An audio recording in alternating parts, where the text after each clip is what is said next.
This presentation focuses on the proper use of pneumatic dual-action sanders. DA sanders cut very fast, finish well, and are both lightweight and versatile tools. With the sander properly set up, prepare to sand a panel by placing the non-spinning tool on the surface. Always start the tool with it resting on the surface and stop after you have lifted the tool off the surface. This is known simply as start on, stop off. Starting the sander prior to touching the surface can result in a large scratch on the material. Likewise, stopping before removing the sander will result in more obvious swirl marks caused by the slow RPM. Keep the pad flat on the surface. Tilting the pad decreases the rotation speed of the pad, reducing it to only a single orbital motion. This leads to swirl marks. Be careful when you come to the end or edge of a panel to not tip the sander. This will cause it to quickly cut through the surface. The weight of the sander is typically enough to sand effectively. With some of the newer lightweight sanders, a slight down pressure may be exerted.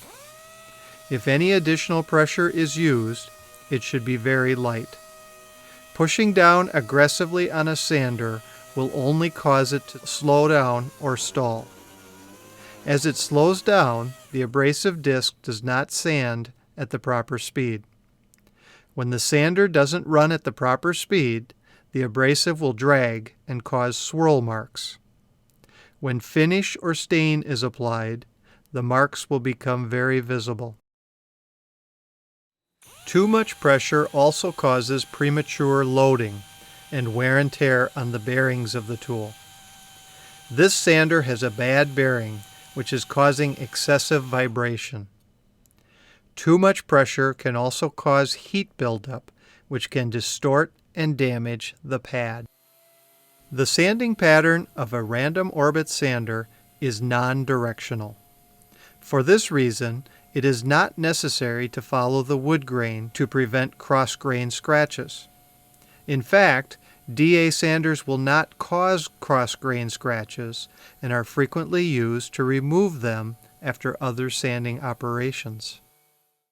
The best sanding motion is to cover the entire surface using an up-down motion, followed by covering the entire surface in a left-right direction. It is generally recommended to start cross-grain and finish with the grain.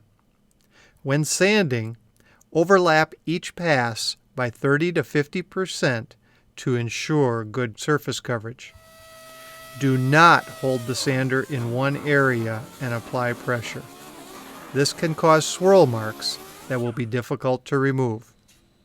When repairing a small area on a piece that was previously sanded, the whole surface should be touched up lightly to ensure a uniform scratch pattern.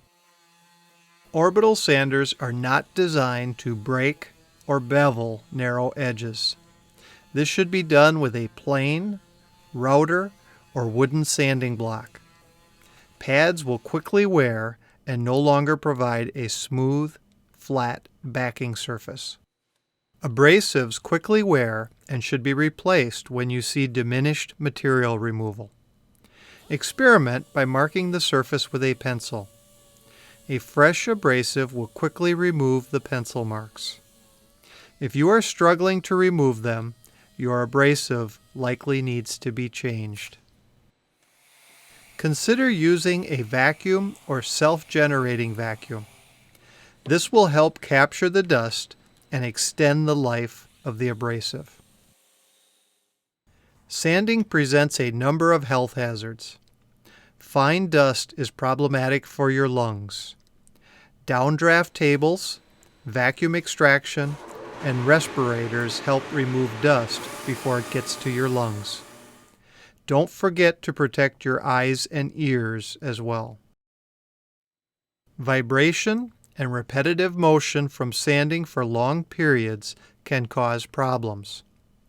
Consider using gloves to help absorb vibration, and change your position periodically to reduce muscle fatigue. Sanding has a huge impact on finishing, as well as the appearance of your final product. Following the principles outlined in this video will help ensure successful results.